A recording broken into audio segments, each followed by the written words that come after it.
All right, and we're live. What's up, Brewski Bros? We're the Brewski Bros. You guys are also the Brewski Bros. I'm Austin, and this is Calvin. Oh, and today we're going to be talking about Trump, the election, Trump and Russia. We're just going to be talking about a lot of different things. Global warming. Might even talk about a little bit of Joe Rogan. Oh, yeah. But the beer today that we're going to be talking about, the beer today that we're going to be drinking And talking about is by Founders Brewery. It's a local brewery in the Midwest, and it's called Green Zebra. It's fucking good. What does it say? What is it in? So it's brewed with watermelon and sea salt. It's not a super strong beer. It's 4.6% alcohol. But for a summer beer, it's a seasonal beer. It's really easy to drink. Let's see, 4.6%, 10 IBUs. So more of like a sweet flavor, not bitter or anything like that, like an IPA. Yeah. I kind of get like a little bit of a tart taste, don't you? Mm-hmm. It's a little bit sour, but I kind of like it. Oh yeah, it's refreshing. Yeah, it's some good stuff right there. Watermelon, I love watermelon. And on the topic of Trump, he doesn't even drink alcohol, so really doesn't drink alcohol. He doesn't drink at all. Huh. So I think his brother actually died of alcoholism, and I'm pretty sure Trump has never drank in his life. But he had his own vodka brand for a while, which is kind of funny. So like, how does that make any sense? Did he really? It was just called Trump? Yeah, it was like Trump vodka or something like that. Yeah, I don't know. That's pretty funny. I mean, there were Trump steaks too, where he was like selling Trump steaks for a while. Like, where was Trump this sold University on TV. What? He's like, I'm Donald Trump. Like, do you want the best steaks in the world? So was he doing like infomercials? It's like what's that steak place called that you can just order from online? Oh, I think I know what you're talking about. Yeah. What's it called? I'm totally blanking on the name right now, but you can just order steak off a TV or whatever. It gets shipped to your house. Right? Yeah, my parents used to do that. Let us know in the comments if you know the name of that. I'm totally blanking on it right now. I can't remember either. All right. Fuck. All right, we're already one beer deep, so I don't know if that's to blame, but we'll figure it out. Is it Omaha Steaks? I have no idea, dude. I have no clue, but I don't know. But yeah. So Trump doesn't drink at all, which is kind of interesting because like most people sort of see him as this like sort of off his rocker kind of guy. Like he's a little out there, like he's a little crazy at times, especially on Twitter. Yeah. So people probably assume like, oh, he's drunk. It's 3 a.m. He's tweeting. Yeah. And like the reality is he's probably just completely sober. Like I don't think he smokes marijuana, or at least he doesn't admit to it. Yeah. I don't know. What do you think of Trump's Twitter though? Generally. Trump's Twitter, I don't know. I love it. He just says what he's thinking. Mm-hmm. He's not like most presidents, how they're like, has to go through some editors before it gets released. Like, this dude's just tweeting right from his phone. No filter. Yeah.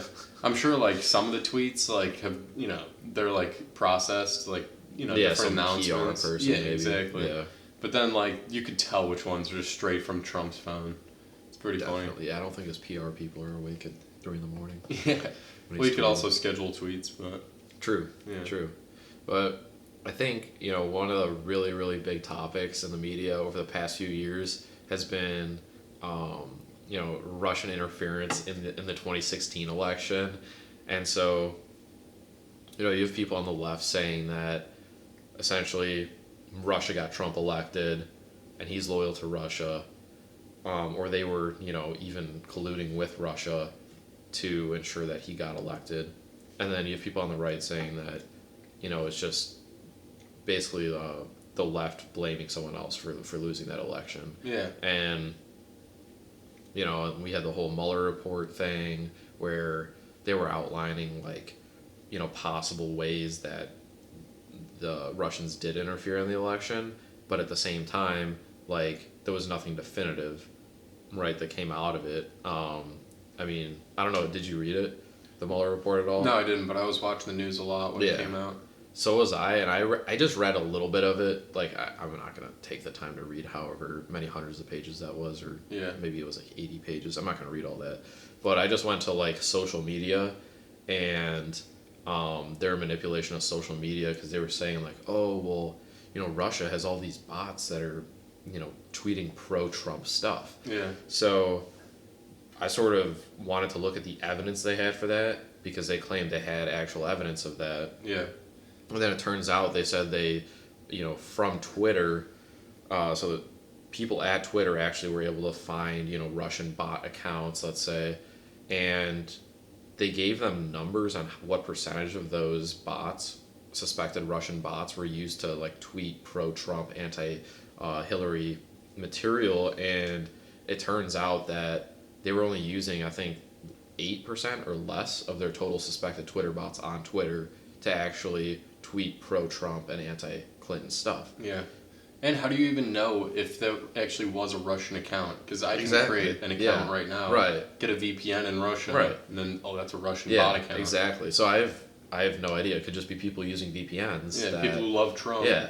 And I feel like, what percent of tweets at the time were pro-Trump, anti-Hillary on Twitter? Yeah. Like, it could have been more than 10%. So if the Russian bots were tweeting this stuff and such a small percentage of their total bots are being used for it, it doesn't seem like, to me, it didn't seem like Russia was very serious about actually interfering in the election. Why wouldn't they use 40%, 50% of their bot? Yeah, it's like too low of a number. And then how many of their bots were tweeting pro-Clinton stuff? Yeah. Right, and anti-Trump stuff. We have no idea. Yeah, nobody even looked into that. Right, exactly. They didn't ask Twitter about that in the Meuller Report. So I feel like, it just points to Russia really not being that serious. Maybe they had some efforts to manipulate social media and whatnot, try to control the election. Yeah, but 8% effort. They clearly weren't taking it very seriously. And I feel like if Russia really was serious about manipulating the election, they would be going way, way, way further than just using 8% of their Twitter bots to post stuff. And at the same time though, I do understand the left because different countries do try to manipulate the election, without a doubt. Yeah. Because they have a vested interest in America. Yeah. Generally, but you look at a country like China, they have way more money than Russia. Their economy is way larger than Russia. Oh yeah. They have the ability to. They also have more technical capabilities to manipulate elections. So, and we know for a fact that they did manipulate previous elections. Like in the 90s, Bill Clinton got elected with the help of money that was traced back to China. Damn. And he actually had to give back a bunch of money, millions and millions of dollars, because it was raised from foreign sources, essentially. Oh, shit. So we already know for a fact that countries like China were supporting Bill Clinton and the Democrats in the 90s. Yeah. So what if they did the exact same thing for Hillary in Yeah. 2016? But there's no investigation into that in the House. Yeah. And a lot of the investigation, I think, was just trying to smear Trump. Yeah. They're saying, oh, well, maybe Russia helped him get elected by doing these minute things to change stuff. I feel like the only reason he's the one that's getting looked into instead of Hillary is just because, Hillary was the first woman president, possible woman president. Right. So everybody just wanted her to be president, all the liberals. Yeah, exactly. And then they're not going to look into did China try and help her out at all? Nah. And they should. Yeah, they should. I think you look at a country that's, I think that the economy of California is larger than the entire economy of Russia. Yeah. You know what I mean? But you look at China, they're pretty much the first or second biggest economy in the world. Yeah. Competing with the United States, of course. So, if we're going to look into any country manipulating the election, I feel like it should be China. Oh, yeah. Just because they have more means to do so. They have more technical capabilities. I feel like more reasons, too, because they're a very high up country. Right. And look at the tariffs Trump put on China now. Oh, yeah. What would Hillary have... What sort of tariffs would Hillary have put on China? Yeah, probably nothing. none. Yeah, nothing. And so it seems like China would have wanted Hillary, right? Yeah. Well, I I don't guess know, we'll it's see just next speculation. election. Yeah, who knows? Watch the Democrat, fucking Bernie Sanders just get Oh my god. hella Chinese votes. Yeah, I don't think Bernie... I don't know if Bernie's really a or hella serious Chinese contender. content being botted out. Right. And So I actually funny. just get random voicemails on my phone, and it's just Chinese... I don't know. So I'm not sure if it's Cantonese or Mandarin, but someone's speaking Chinese into the voicemail. What? It's really weird. There's a little bit of background music, but it's happened to me multiple times. Just a random phone number. Dude, lately I've been getting a ton of Trump texts. It's like, oh, Trump is running like this rally right now. Oh, Donate really? $10,000. Like that's our goal today. And then like Yeah. it just like has a little link that we can click to go donate some money. I put your email on the Trump site, so that's probably why. You did? No, I'm kidding. I was about to say. No, I put my email on the Trump site, so I get like Trump emails and I get like texts and whatnot. I did not like want those texts. I had the text for a while, but I think I just canceled it. I get emails all the time. I block them all the time, Yeah. and there's no like, oh, send 0 to cancel. They're always trying to fundraise. Yeah. But at the same time, I think that, personally, I'm conservative. I consider myself a libertarian, but I do think that conservatives and libertarians generally have a more realistic understanding of the economy. Yeah. How about you? What do you think? Like how so? Why do you think that? So generally, they come from business backgrounds, and they're also not just putting out these ridiculous ideas like, oh, we're gonna pay for everyone's college in the United States. And these things are like not possible. Right, exactly. It's not financially feasible for the United States to do that. And if you don't understand business, then it's easy to say, oh, we're just going to pay for, we're going to make college free, we're going to make healthcare free, we're going to do all this other stuff. And they don't understand, budgeting. Yeah. And if you've been in business like Trump has been, you understand budgeting. Yeah. So I think that's one of the major reasons. Most business owners are also conservative in the United States, and it's because they understand the numbers behind everything. Yeah, you can't just be giving away everything for free. Yep. And the funny thing is, when they say it's free, it's not free. Like, someone else is just paying for it. Yeah, exactly. So usually the business owners that actually pay taxes. Exactly. That's why they're conservative. And the upper income brackets, they actually pay the vast majority of taxes in the United States. And, so of course someone who's, paying 10% taxes or whatever it may be, we're not paying any taxes. I know people who don't pay taxes who are socialist, and it's sort of easy to be a socialist if you're not paying into the system. Yeah. If you're just taking and you're not contributing anything, it's easy to want to take more. Yeah. But for the people who actually do pay, really high tax rates, they're looking at these ideas like, I mean, this is insane. How could we possibly raise taxes more just to fund all these colleges where the executives at these colleges are making 6-figure salaries or maybe even 7 figures. Exactly. And then with welfare too, just because someone doesn't have the ability, the fucking ability to stand up and go find a job, it's not hard. Right. McDonald's, they don't do a drug test, they don't do anything. You just fucking walk in there. Oh yeah. And you apply for the job. I'm sure, you could just find a job anywhere. You can be a fucking dog walker. Yep. And we got welfare for all the people who have money, we have to pay for the ones who don't. And one of the things Bernie was saying about about welfare, so I guess Medicaid or Medicare for all would be a form of welfare. So if you have Medicaid for all, you're basically going to have public health care. But if you look at other countries with public health care, they end up having lower life expectancies, for patients that are diagnosed with different diseases like cancer, because their healthcare system isn't necessarily bad, but it's slower than the United States.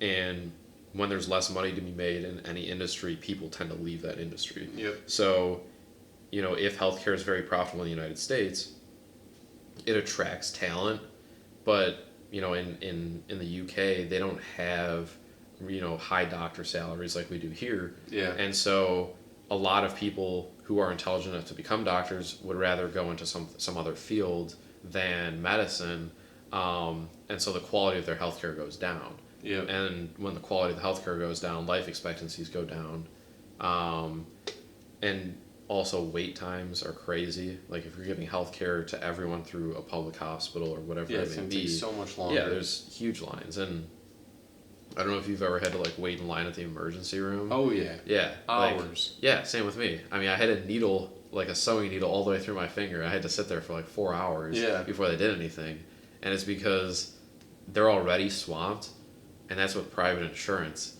But they also can't turn anyone down at the emergency room, so it's always swamped there with a bunch of people. Yeah. And if we were to say, oh, anyone can get health care, it's all free, well, the medical system is going to get swamped. And I mean, I don't know. Do you think that fundamentally healthcare is like a human right that you can't deny to people, or do you think people should be held accountable for affording their own healthcare? I kind of have I'm leaning on the fence because it comes back to the people who don't want to work to be able to pay for healthcare. Health insurance is not very expensive. It's not. It's like $20 a month. So just go find. It'd be a lot more than that. Depends. Well, actually, that's from my job. My job, I get Yeah. It's $20 a month gets taken out of my paycheck. Well, that's another big thing is if you have a job with that provides good quality healthcare plans, then you can actually, save a reasonable amount of money on healthcare. Yeah. But let's say you didn't have a job and you just had to pay for health insurance, just private health insurance. Yeah. Single or with a family? Let's just say single. Yeah, single. I've already looked into it because it was before I got a job, and it was 80 for low end, 80 per month for low end health insurance. Yeah, and then it was 200 for where I get to pick wherever I want to go to the doctor, or that kind of stuff. But 200 per month for that. So I get just the idea is Where are my papers? Gracias. There you go. Yeah, the idea, I guess, is just to go get a regular job. Right. That offers provides, benefits. yeah, exactly. Because many jobs offer benefits. I think even part-time at Starbucks provides healthcare. Yeah. Healthcare benefits. Yeah, part-time in a lot of places actually does healthcare. Oh, yeah. But, I don't know, at the same time, I just think when people want, Medicaid for all, Bernie, you sort of look at what Medicaid is currently, and I mean, I don't know about you, but I've read a lot of stories about Medicaid fraud where it's billions of dollars of potential fraud or millions of dollars of potential fraud. What kind of fraud's going on? So what they'll do is they'll, let's say you're an institution that provides healthcare to people, and then you'll start charging Medicaid for maybe a medication or some sort of a treatment or hospital stay. So let's say someone stays with you in the hospital for 3 days and they're on Medicaid. Well, they might just bill Medicaid for 6 days because, I mean, who's really going to be verifying all these little details? Oh, yeah, I see. And so they can collect more money from Medicaid because Medicaid's going to be footing the bill. Yeah. And so what happens is, when the government says, okay, we'll just pay for all these healthcare costs, people start inflating those healthcare costs. Yeah, it's going to be a lot of fraud. Right, exactly.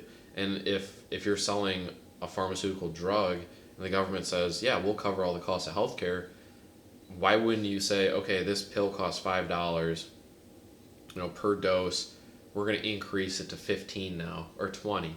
Yeah.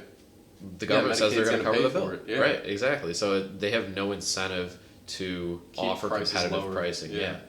And if insurance companies, in modern America, a lot of times they also don't do a good job of negotiating because they don't care that much about lowering premiums for their customers, it seems like. So a lot of what would happen under Medicaid for all is already happening with insurance, where they're essentially saying okay, we're going to increase the cost of this medication because we don't think these insurance companies are going to really negotiate. They're just going to pass it down to the final customer, or the final consumer. That's one of the reasons why I think Trump is good, is he sort of doesn't agree with those nonsensical ideas of expanding these government programs hugely for everyone in the country, even though they're already not working that well. Yeah. And so that's just one of the many things, though, that Trump really does a good job with, in my opinion. And then the economy, obviously, he's been doing a great job at that. Yeah. And a lot of people that I've been talking to that are liberals, they say, "Oh, looks like he's doing such a great job for the economy," but he has nothing to do with it. It has to do with other things that he just happened to be timing. The timing was great. That's what the liberals have told me in the past. I've definitely heard that too, where people are saying, "Oh, well, this is just leftover growth from what Obama did."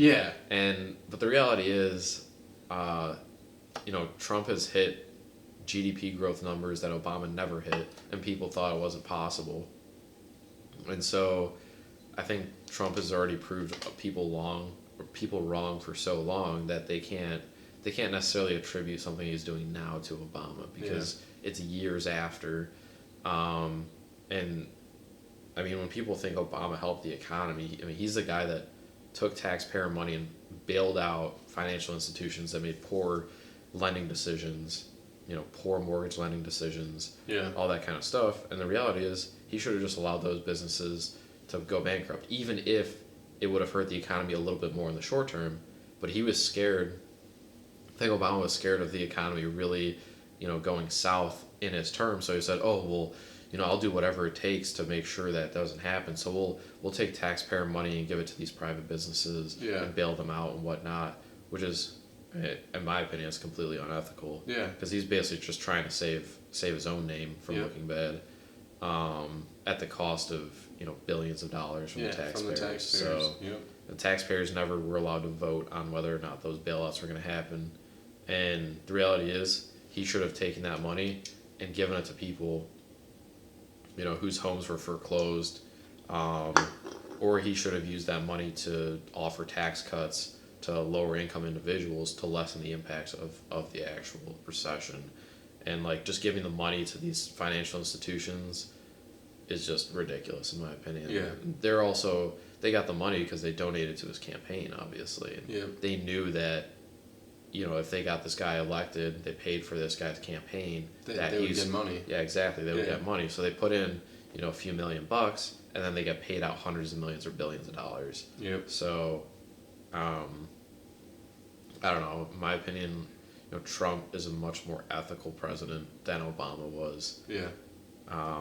Even though people might not see that, people who hate Trump, they think that he's a horrible person. Right. I've been with liberals, and they would, we're not even talking about politics at all, but let's say they bring up Trump, they'd literally say excuse my French, but yeah, I'm going to talk about Trump, and then they start talking about Trump as if it's something horrible. Right. And then I'm sitting there dude, I love Trump. What are you talking about? Yeah, exactly. And I feel like a lot of their beliefs are based on a feeling. They don't have facts to back up what they believe about Trump. They think, oh, well, Trump is bad because I was told that he was bad by other people. Yeah. Well, provide me evidence of things that he's done that are bad, and then compare that to evidence of, things that Obama has done that are bad. Yeah. You look at Obama's, drone warfare strategies that killed many, many, many civilians in the Middle East. I mean, taxpayer bailouts of Wall Street. He's done, all of these things that most liberals would never even agree to. Yeah. They would never even agree to a president that would allow these things to happen. But because he is a liberal, they sort of defend him. And yet, you look at Trump, and he hasn't done those things. He's not squandering taxpayer money on Wall Street. Yeah. Right? But he does controversial stuff that just pisses off the liberals. Exactly. But he intentionally does that stuff on purpose. Mm-hmm. Just to get them all stirred up and talking about him. I feel like that's the reason why. Yep. And then when they're talking about him, throwing shade on Trump, then all the conservatives rally together no, I like what Trump's saying. Mm-hmm. So I feel like there's definitely a strategy that Trump's playing. He's antagonizing the left, and then just by antagonizing the left, it's creating a rally, exactly. Between the right. Yeah, I mean it's all a strategy. I think on his part, he understands strategy in business. Yeah. And I think strategy in business and strategy in politics can be very similar. Yep. And especially when it comes to making deals, Trump wrote the book The Art of the Deal. Yeah. And it's because he's obsessed with deals. He loves doing great deals and making money, helping other people make money. And when you have that mindset and you go into politics, it enables him to really pick out which deal is a good deal, which deal is a bad deal. And when he's making deals, he's not making deals only it's going to help me out. Instead, he's helping. He's for the country. Yeah, he thinks about it's going to help the country. It's going to help the other party involved. Mm-hmm. Let's make a deal. We're both going to be. Oh no. Let's make a deal. We're both going to be benefiting from this. Most presidents, I feel they're just we gotta get more money for the United States only. That's the only reason why we want to do stuff. But Trump, since he like knows the process of creating a deal, he knows that like both sides need to be benefiting from it. And even if he sees a good deal, I feel like he always tries to make that deal a little better. Oh yeah. Just because it's satisfying to him. And one of the things I remember in The Art of the Deal is he was talking about, he doesn't do deals for the money. He does deals because he loves making deals. Yeah. And if he can do that for himself and make deals for himself and make a good amount of money off of it, then why wouldn't he be able to do that on a larger scale with the United States? But I think the main problem with the left right now is that all the candidates they're putting up, or I shouldn't say all of them, but many of them or most of them have no experience in business. Yeah. And they're saying, oh, well, I can lead the most powerful economy in the world, but I have no idea how hiring an employee works. Yeah. Or they literally know nothing about business, like Exactly. running a business. They literally know nothing about it. Right. And they don't understand, even things like debt. Yeah. So even if let's say they did go to Harvard or whatever college, they studied all of these different things. They know, they like understand economics so well, but they don't have real world experience with it. Then that means nothing to me. Yeah, exactly. Like most people in the United States, when you tell them like, oh, well, he has a degree at Harvard, doesn't matter what they study. They could have gone there for fucking art. Right. And exactly. if you say like, oh, he has a degree at Harvard, he's running for president, that automatically puts him in a higher status. Exactly. But they have no real world experience. Sure. And Trump has the best of both worlds there because he went to Wharton School of Business, plus he has a real life experience. Tons of real world experience, and I think that both of those things paired. That's why he's such an amazing president. Right. Exactly. And he also went to a military school, so he's somewhat familiar with how that side of things work. Yeah. And he gets probably more respect from the military because of that. Yeah. Compared to someone like Obama, who has no experience with military anything. Yeah. Or even Hillary Clinton or whoever's running as a Democrat in 2020. Look at someone like Bernie. Joe Biden, Bernie. Yeah, but like these people, how are they going to connect with military how are they veterans? Connect with the military? Right. How are they going to connect with business owners? Like Trump has all the business owners. Right. He probably has the military. I don't know. Like Trump is all about like using the military. Oh, yeah. And I know a lot of people in the military, they can't wait to get out and like serve their country. That's like what they're waiting for. Yeah. Like otherwise they're just training just to be like, yeah, I'm ready. Oh, yeah. Like I'm not doing anything my whole life, but I'm ready for this. But I like a lot of people in the military actually like to be like utilized. Right. But another thing with that is like they want to be utilized for a good reason. Exactly. Like not just BS. Yeah, if you're gonna go fight, Nazis in World War II in Germany, that's like a good cause. Yep. If you're gonna fight the Japanese after they attacked us, good cause. But when you look at like a lot of the wars in the Middle East, I think most Americans can agree that it wasn't necessarily for a good cause. Yeah. Saddam Hussein did kill many, many people in his country, but as Americans, that doesn't necessarily matter all that much. He's a bad guy, but spending trillions of dollars in the Middle East probably wasn't the best thing to do. Yeah. And one of the things that Trump has done that is good, that people in the military agree with too, is withdrawing forces from Iraq and Afghanistan, because he does understand that we're trying to solve another country's problems at this point, and we're just burning a bunch of money that could have been better used in the United States. Yeah, like improving the United States. Right. And a lot of the veterans of like the Iraq War, the war in Afghanistan, the Gulf War, they sort of, I think a lot of them do struggle with the fact that it wasn't necessarily fighting an enemy that was a huge threat to the United States. Yeah. I mean, after 9/11, I feel like the patriotism just like drove that war. Right, exactly. But I think it's George W. Bush, who is a Republican, manipulated people's feelings in America regarding 9/11 to get us into those wars, because after 9/11 he tried to convince everyone, or the American public, that we should go to war in Iraq because they might have weapons of mass destruction. Yeah. And I think he was really fueling that anger against a terrorist towards Iraq, and the reality is almost all the hijackers were from Saudi Arabia. So it's I just think that he used that event to get us into the war in Iraq. Oh, I wonder how long ago. All right, the camera cut off. It stops every 30 minutes, and we're trying to do an hour podcast every time. So I don't know. It's really messing us up every time. So let me know in the comments if you know how to fix that. It's a Canon camera. It just stops recording after like 30 minutes. But yeah.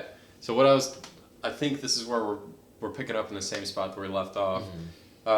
So yeah, if you, let's say like someone's parents are in ISIS or in Al Qaeda, and then they kill like all the top guys, but then all the people that you've never heard about that are still like high up in that organization, that like rebellion, that organization, right. Those people all have kids, and then everybody has kids. There's like a community behind that. Like this is what I was born to do. Like I was born. Yeah. My father's like here in Al Qaeda. Like I need to like avenge his death. Like that kind of stuff. Like they're pumped about this stuff. And I think America somewhat realizes that too, because apparently we took out Bin Laden's son, but the problem is you can kill Bin Laden, but what if I don't know how many sons he has. I assume he has multiple sons. What if they start different terror organizations, or they take his place in that terror organization, and you're just fighting this constant battle. And for them, they're validated in trying to fight against the United States by the fact that their father got killed by the United States. So they're really, trying to solve a problem can really create more problems in that sense with warfare. If you're fighting against a country and not a group, but if you're fighting against a country, then it could be a little bit of a different situation. But one of the major problems I think is that America is trying to solve these various problems around the world, but they're not focusing enough, on America. We're going to go spend trillions of dollars in the Middle East, but we have homeless veterans all over the place. In every city. So, it's one of those things where I think, people do talk about the military-industrial complex, and they could certainly be a factor behind useless wars, because if you're manufacturing Javelin missiles, right, for the U.S. military, and the U.S. military gets into a war where they're using those missiles, you're going to make more money. Or if you produce weapons for any kind of weapon really for the United States, you're going to make more money if they're in war. So I hear a lot of people talk about that, but really I think a lot of it comes down to just the government's incompetence. And so, there's people who are just simply unintelligent working for the government. They make mistakes, and those mistakes sometimes cost trillions of dollars, tens of thousands of lives. It comes at a huge cost, and that's one of the things that I like about conservatism, is that it tries to minimize those massive mistakes that the government does make. And every government makes mistakes. There's no government that hasn't made mistakes. But unfortunately, those mistakes cost a lot of money, cost a lot of lives. So, the war in Iraq was a mistake. If we were never there, I don't think the average American would have been negatively affected by that decision. In fact, they could have benefited, because we would have had a bunch more money to put into our economy, put into whatever social services people want to put the money into. We could put it into infrastructure, new roads, new bridges. Developing new technology, funding research, funding education. We could be doing a lot of other things with that money, rather than just wasting it in the Middle East, where the United States is not. The average American citizen is never going to benefit, as a result of the war in Iraq, or the war in Afghanistan. So I think Trump understands that, and people say, oh, it's nationalism and blah, blah, blah, but the reality is you want countries to focus on themselves, right? What if Canada was going out all over the world fighting different wars? People would say, why is Canada so involved? The United States would probably stop Canada from doing that. Because it's just, people are, spreading them, different countries are spreading themselves too thin, especially the United States. And that's one of the things that leads to the collapse of different empires. Like if you look at the Roman Empire, one of the reasons they collapsed is because they got so big so quickly. They were spread way too thin, and ultimately they ended up collapsing under their own weight. So the United States needs to, I think, focus on itself first. And if the United States is attacked, then go after the enemy. Yeah. Right? Or prevent those attacks. If someone tries to attack, prevent the attack, and then, do a counterattack. Yeah. But there's no reason to go in and nation build. If we go in and bomb Iraq, get rid of the dictator, fine. But do we really have to go in there and set up their military, set up the government, do all this other stuff for them? It's like, who really cares what happens after? If something else happens there, and then they try and attack us, then we'll deal with it then. But I don't think we need to spend money trying to fix different countries when our country needs to be fixed itself in a lot of ways. Yeah. So I agree with that, but if we set up a country that had like a big rebellion, if we set them up with a decent military, like decent government that's like, at least like stable a little bit, then they could at least like mitigate the rebellions and different ISIS and like groups like that. But at the same time, I almost think that like I feel like those groups are gonna be coming no matter what. Yeah. So there isn't like stopping them. Right. But I don't know. I feel like creating a military will at least like limit that and make it a little bit harder on them. Right. So it's not just like, yeah, let's go, boys. Like, let's start up this rebellion. Let's do this. Yeah. And it's just like super easy. A lot of what happened in Iraq, though, when we helped the military there, the Iraqi military, is they ended up abandoning a lot of their equipment and stuff. Abandoning it. Maybe they gave it to ISIS, but ISIS ended up taking over a lot of that equipment. Yeah. And then, we're trying to fight ISIS, they're using American military equipment that we provided to the Iraqis. Yeah. So, I think a lot of it's just like a vicious circle there, and we're better off just doing airstrikes on a country if they try and attack us, or if we think they're a threat. We could have taken out Saddam Hussein from power without even killing him. We could have just bombed, Baghdad and taken out different government targets in Iraq, and then just left it. And if some other dictator comes to power, who cares? If they attack the United States, then it's a problem. We can deal with it then. Yeah. But there's no reason to go spend trillions of dollars, waste American lives trying to fix their country for them. And I think Trump has really done a good job getting us out of the Middle East. Yeah, definitely. And just cutting off that wasteful spending. Definitely. It's, as we saw, ISIS came up right after Saddam Hussein. What's worse, Saddam Hussein or ISIS? Yeah. It's like, they're both not great, but at least under Saddam Hussein there was control over the country, and I feel like nowadays that whole area is almost like a free for all. Yeah. So that's one area that Trump, I think, has definitely done well in, and most liberals, I think, would agree with his decisions. Yeah, they would agree. Out of those wars. They would agree with those decisions, but they whenever they talk about him in Korea or North Korea, I feel like all of that is just because North Korea knows that they can't compete against us. They literally know that. They have to. Right. And then Trump's threats and if they do anything, we'll destroy their whole little island or whatever he says. That's literally just scaring them. It's not like we're actually gonna do it. If they attack us, I'm sure we're just gonna end them. Right. But I feel like Trump is just saying that just to scare them, so that way they won't. Yeah. And I think North Korea understands that if they do try and attack Japan or South Korea or whatever they're done. They're done. Yeah. But the problem is when they have nuclear weapons, it becomes really, really hard to negotiate with a country like that. I mean, they could try and launch nukes at the United States. Yeah. But that'd be very difficult for them to actually succeed. Yeah, because they don't have the correct technology, first of all. And our missile defense systems are, I think, a lot better than most people understand or even realize. Most people don't even, they literally don't educate themselves on that. Very cutting edge stuff. And,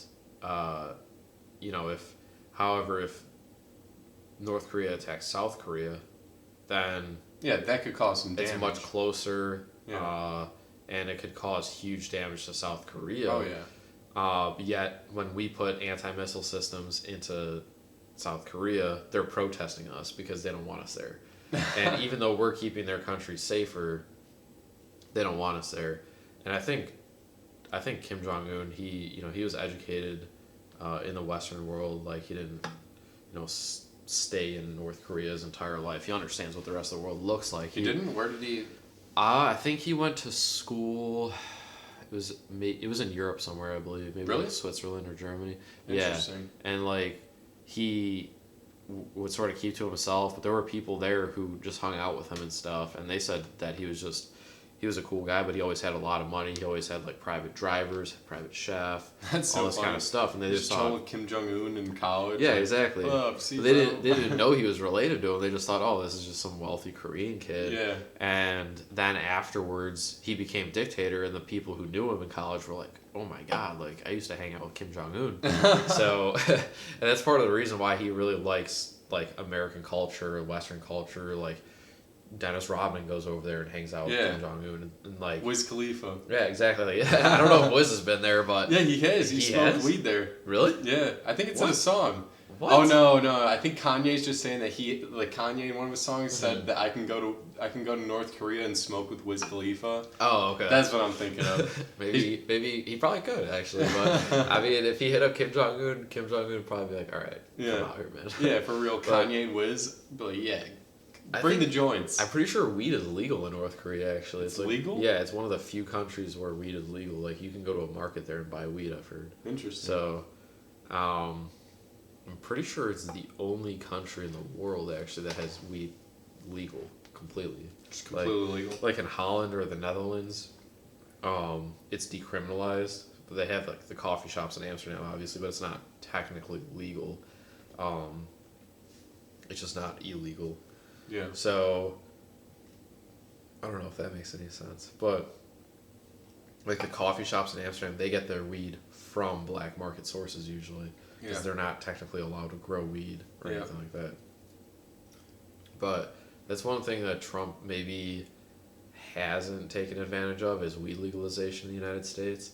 I think that if he did promise to legalize marijuana or like help advance that cause, it would ensure that he would get elected in 2020, in my opinion. Oh yeah, because a lot more people would go out to vote that normally wouldn't vote. Definitely, and that's the key just to right make there. that happen. Because the people who are going to vote, like you can target all those people. You can try and get them on your side. Right. But the people, if you can win the people that they're like, nah, I'm not voting. I don't care. Yeah, exactly. If you could win those people over, right. the stoners that just sit in the house, and they're just like, I'm not voting. Fuck that. Right. I don't care about politics. Oh, but wait, weed's gonna be legalized? Shit, I'm going to vote for this guy. Exactly. That's what I would do. Even if you're a liberal and you're like, okay, well, Joe Biden isn't so sure about legalizing marijuana, but Trump says he's going to do it. So then you're faced with a much harder decision. You might say, okay, well, I voted Democrat my entire life, but I enjoy smoking weed, and I think it should be illegal, so I'm going to vote for Trump now. Yep. So maybe there are some conservatives that would be like, oh, Trump wants marijuana legal, I'm not going to vote for him. Yeah. But it's pretty unlikely, and I think especially if Trump kind of like educated the public a little bit more about it. Exactly. Because I'm sure Trump has a perspective. If he's okay with marijuana, he's got to have a perspective on it. Right. And I wish he would share that with the conservatives. That way conservatives can like create a better opinion. Yeah. And I think Trump should say something along the lines of like harm reduction, saying that if we can get this into if we can allow legal businesses to produce this product and sell it, less pesticides. We can ensure it's safe, it's not contaminated with mold, bacteria, pesticides, fungicides, whatever it may be, and we can ensure that money isn't flowing into like organized crime. Yeah, the cartel. Or cartel, right? Yeah. So, one of the big problems in like California is that these cartels are growing marijuana out in the middle of these public lands. So they have all these really nice forests in the mountains, but then the cartels come in, they use all types of gnarly pesticides that are illegal, and they end up in the streams there. So they kill fish, they kill off a bunch of wildlife there. Yep. And if we legalize marijuana, that would stop. Yep. Those people, there could still be a black market for marijuana, but not for long, because prices eventually would come down significantly. If you have 10 times as many farms in California, let's say, than there are currently producing marijuana, the price is just going to collapse. Yeah. So you have all these outdoor growers and greenhouse growers out there, and it'll cause the prices to collapse, and it won't become as profitable for smaller organized crime groups to actually produce it, or even it wouldn't be profitable to produce it in the middle of nowhere on public land. So if marijuana is $1 a gram, I don't think the cartel's going to be using their manpower and they're money going to be going grow after it. the coke market. Right, exactly. They're gonna look at other drugs, and one of the big things that Trump has done, I think, drug wise, that was really a great decision, is to go after China because they were creating fentanyl and shipping it here, and you know, when people talk about the opiate crisis, it's really a fentanyl crisis, because heroin has always been in the United States, but fentanyl is very, very new relative to heroin. What is fentanyl again? So fentanyl is a synthetic opiate that is many, many times stronger than heroin. So you need an extremely small dose to actually overdose or die from it. Jeez. And that's why a lot of people are overdosing on opiates, is because it'll be heroin, but then there'll be a fentanyl in there as well. Yeah. Dosing the fentanyl can be very difficult. So, one batch might have 1/10 of the amount of fentanyl as the next batch, and you take one bad batch and then you die. Yeah. Or it's even pressed into pills. So you take a pill that isn't even an opiate, but it has fentanyl in there that you don't know about because it's from the black market, and then you overdose because you have no opiate tolerance, and they put way too much in there. So all that fentanyl is coming from China, and I think it's sort of a conspiracy theory, but people say that fentanyl is really being pushed into the United States by China in order to damage the United States population, in order to cause harms to our society. Essentially, it's like chemical warfare. I could see how that could be a controversy, because the same thing happened. I don't remember. I think it was Britain, actually, that was pumping China up with opium during the Opium Wars. Yep. And so I could see how that could be a possibility, like China's using that exact strategy on the United States. Right, exactly. I could definitely see that. Yeah. I'm not saying that I agree or disagree with it, but I could definitely see that being a thing. And that's exactly what people are saying. It's, the next generation of opium wars, but instead of us importing or sending opiates, or Great Britain sending opiates to China, they're sending it back to the Western world.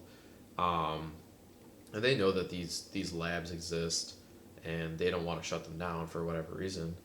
And I think the reason is probably that a lot of these fentanyl labs are actually state sponsored by the Communist Party in China. Yeah.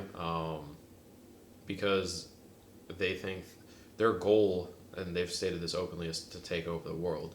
So if they want to take over the world, they have to take out the United States. And one way to do that is to cause societal harms through a drug, essentially. Yep. And so I think maybe they think that they were taken advantage of by the Western world during the Opium Wars. Yeah. And that's why we were able to colonize, let's say, Hong Kong and things like that. So they're sort of trying that in reverse, in my opinion.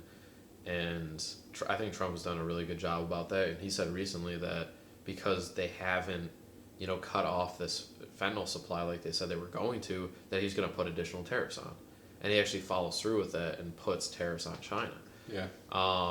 Which I don't think anyone on the left really has the balls to do that. Yeah, no. So, and they all complain about it. Yeah. They'll all complain about it. They're like, oh, now things are going to be more expensive because... Right. Like, for example, one of my friends vapes, and he doesn't care about politics at all. Mm-hmm. But since his vape is more expensive now he's a fucking liberal. Right. Because he's just like, oh, Trump, he taxed the vape, now I'm a fucking liberal. Right. Like, dude, first of all, that's not a very good basis for your political stance. Right. But second, you have to look at, like, what's actually going on. Like, why is he doing that? Because he's trying to, stop the fentanyl. Speaking of, about vapes is kind of interesting, because I used to import vapes from China to sell on eBay. Yeah. But, a lot of their vapes are fake versions of American companies. Yeah, right? Or versions of American vapes. So let's say, someone creates, the packs. And so, the PAX vaporizer created in California. Now there's a bunch of fake PAXs that come out of China because they just copy it. Yeah. Damn. So I would actually import fake PAXs, fake flower mate vaporizers, and sell those. And people knew that they were fake because they were way Clearly less fake. expensive. Yeah. And clearly fake compared to the real version. But people still buy it anyway because they work. They don't work for a long time, but they work. Yeah. And who knows what sort of sweatshop they're made in. Yeah. But eventually I saw that and was like, you know what, I'm not going to do this anymore because I would rather not sell something that's fake from China. Yeah. And support and take away China. from Take away from the States United company. States. Right. Yeah. And so, and if you guys don't know what a PAX is, I'll just put a picture right here. I have one and I fucking love it. Yeah. I'll also link to their website in the description below. Best weed vape in the world. It's literally the best. It's so portable. Actually, I would say the Volcano is number one. Volcano's really, really good. Number one, I love Volcano. But portable wise, like portability, the PAX is fucking dope. Definitely. And for stealth too, because it kind of looks like something I've been you plug pulled into a over computer. and cops have literally picked it up and they're just like, just put it back. Really? Yeah, multiple Dude, times. In college, so at Indiana University, one of my friends, his room got searched by the police because they said they smelled weed outside. Yeah. Or the RAs called the police because they smelled weed outside his room.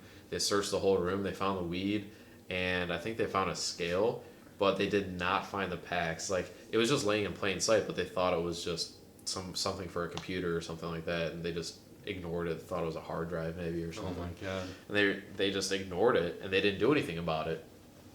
So I think the PAX is definitely the stealthiest vape. Oh yeah, by far. I love it. Oh, yeah. Like I said, I got pulled over twice, and both times they had it in their hand, right? And they didn't take it. They didn't say anything about it. Oh yeah, That's great. Oh hell yeah.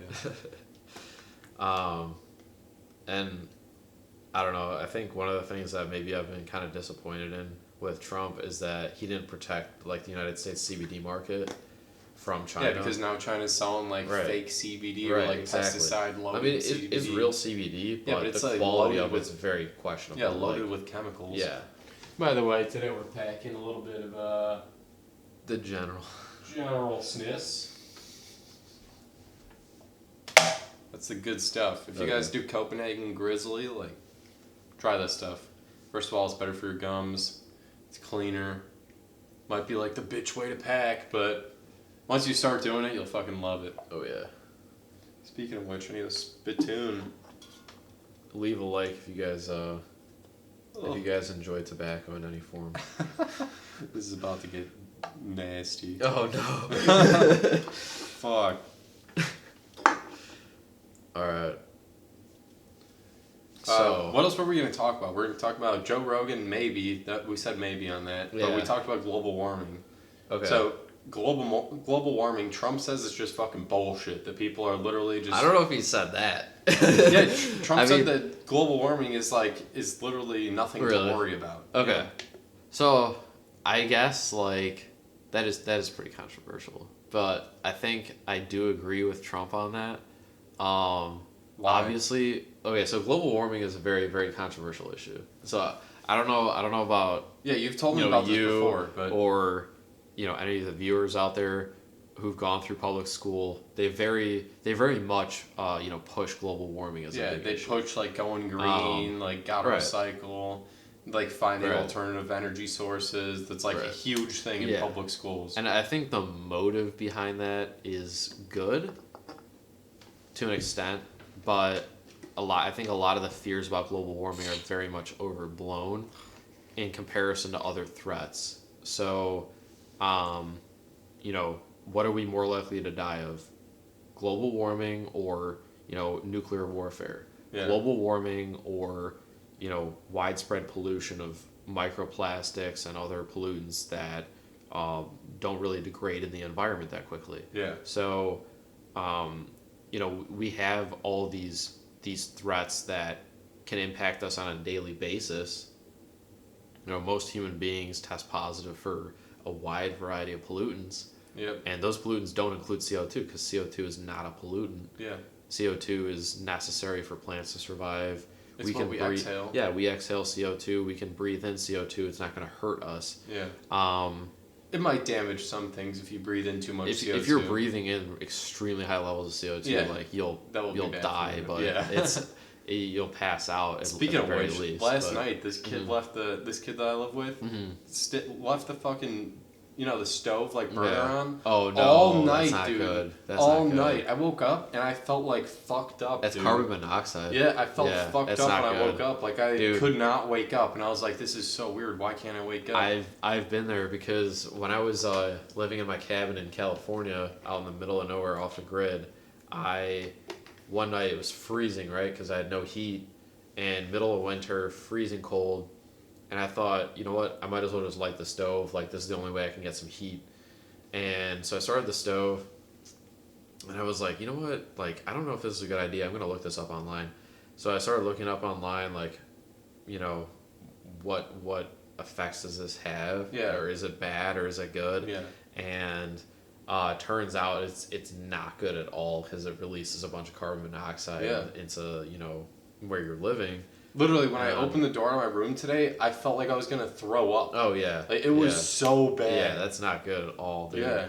I would avoid that at all costs because I had my stove on for a few hours, but I lit every burner because I was like, I need to get it warmer in here. Yeah. And then, after I read that, it's not good, you got to shut it off, I actually did feel like lightheaded, didn't feel good, felt sort of nauseous. I just immediately went outside. But that kind of brings us back to what we talked about in the first podcast, how we looked up, like, for marijuana, like, if we stopped smoking marijuana, and then we look up, like, all these different, like, I'm about to not be able to about to not be able to sleep because I'm gonna have this withdrawal. I'm gonna be irritable. I'm gonna be like angry just because I read that. Now that actually starts to happen. So I wonder if like when you look that up, then you started to become lightheaded just because you read that. Self-fulfilling prophecy. Yeah. I feel like it could play a part in it. Like if you would have never looked it up, for example, like I'm sure, like obviously it's bad for you. Like I'm totally agree with you like that.